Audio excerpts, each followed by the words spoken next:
Hola, soy Javier, soy de Málaga y tengo el trastorno no límite de la personalidad. ¿Qué significa esto? Esto es una enfermedad mental. Ojo, mental, no quiere decir que esté loco. No quiere decir que las personas que tengan esta enfermedad estén locas. Únicamente es que perciben las emociones de distinta forma. ¿Qué quiere decir esto? Normalmente una persona sin el trastorno límite de la personalidad tiene un estado de ánimo que varía. Va así. ¿Veis? Puede subirse un poco hacia arriba o bajarse para abajo. En cambio, una persona con trastorno límite de la personalidad, las emociones son en pico. ¿Veis esto? Pues así. Así. Una de las peores cosas que tiene esta enfermedad es que, digamos, dirige un poco tu vida. ¿Qué quiere decir esto? Empieza nada más al despertar. Depende de cómo despiertes, así es como vas a llevar el resto del día. ¿Qué quiere decir? Que si, por ejemplo, despiertas con un estado de ánimo muy bajo, ese estado de ánimo es el que va a marcar es el que va a marcar a lo largo del día. Por otro lado, si tenéis, por ejemplo, un estado de ánimo excesivamente alto, pues esa euforia pues os va a acompañar durante gran parte del día. Es decir, la euforia no es como la disforia. La disforia es cuando nos despertamos muy bajos. La euforia suele durar muy poquito tiempo y suele, digamos, preceder a una disforia. Es decir, estamos en lo más alto y después estaremos en lo más bajo. Lo peor también de esta enfermedad es que puedes hacer daño a quien más quieres.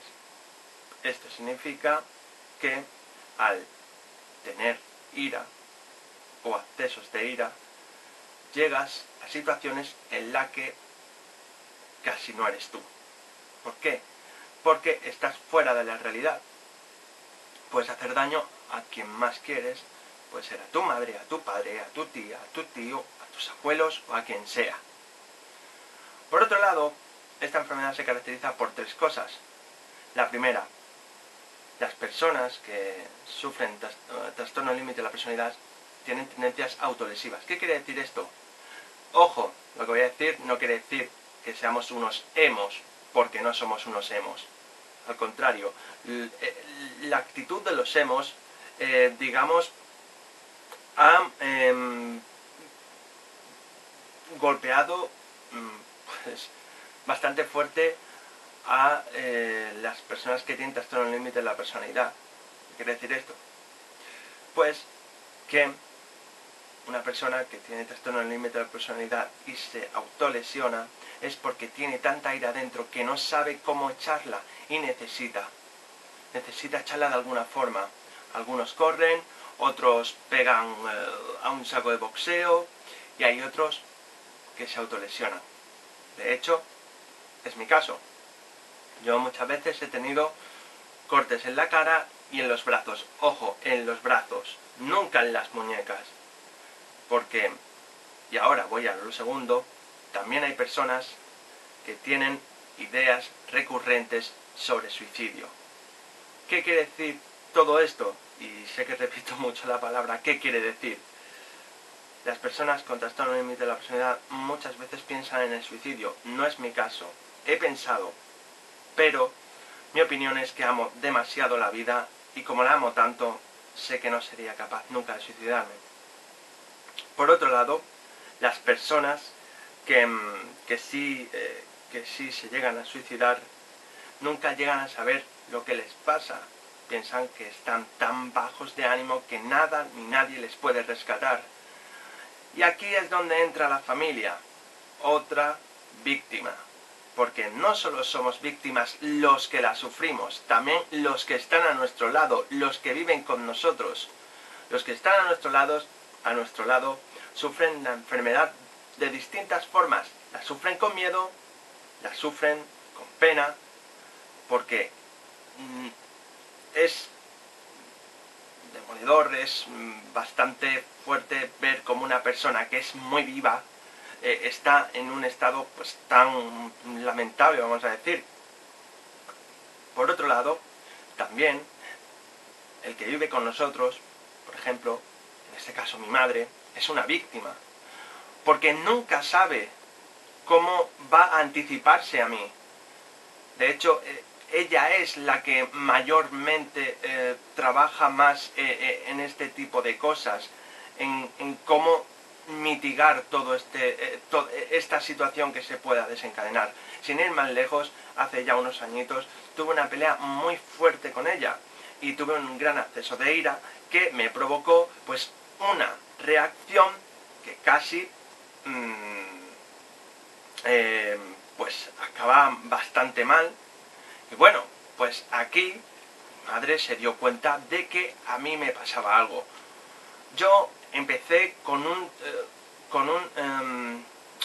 diagnóstico de Asperger, pero poco a poco, conforme iba creciendo, vieron que realmente los rasgos de Asperger que yo tenía eran pocos. De hecho, conservo algunos, pero yo, por ejemplo, sé mantener una conversación con las personas o sé hablar ya de muchos temas. Antes era muy monotemático. Pues a partir de ese momento mi madre empezó a pensar que algo estaba pasando y entonces fue cuando se puso manos a la obra y empezó a buscar qué podía pasar. ¿Y por qué digo que las personas que están a nuestro lado son las víctimas? Porque le podemos hacer daño, le podemos insultar, le podemos agredir psicológicamente, pero no es porque queramos. Realmente no queremos hacerlo, pero es como si estuviésemos fuera de la realidad. Vuelvo a decir, tener trastorno límite de la personalidad no significa que estés loco. Significa que tus emociones las vives de distinta forma. Es como el que tiene una migraña. El que tiene una migraña sabe que tiene migraña y sabe que tiene que seguir unas pautas, tomar unos medicamentos y ahí es donde voy a parar. ¿Es curable? No. Pero hay muchos medicamentos destinados a, digamos, a ayudar a que la enfermedad se lleve de forma distinta. Por ejemplo, el citalopram. El citalopram es cuando tenemos una depresión que ya pues se nota, no es una depresión que pasa de los 2 días, 3 días, porque a mí incluso una depresión me ha llegado a durar hasta un mes, incluso un mes y medio, cuando no sabíamos realmente lo que me pasaba, que estaba tirado por los suelos. Vamos, es una exageración, realmente estaba bastante mal de ánimo. Pero el citalopram tiene una cosa de malo, que es que te deja muy dormido.